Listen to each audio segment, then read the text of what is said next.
In this simple video tutorial, I'm going to share with you how to change passcode on iPhone.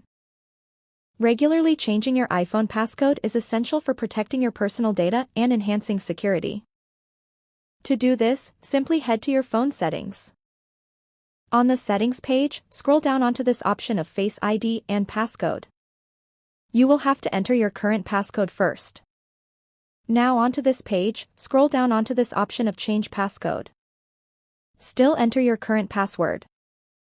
You will then enter your new passcode. Go ahead and re-enter your new passcode to verify. This reduces the risk of unauthorized access by preventing others from guessing or deducing your code, especially if it's simple or has been used for a long time. Well, that's how easy it is to change your iPhone passcode. If you have any questions, just let me know in the comments section down below. Please don't forget to leave a like, share and subscribe for more video tutorials like this one.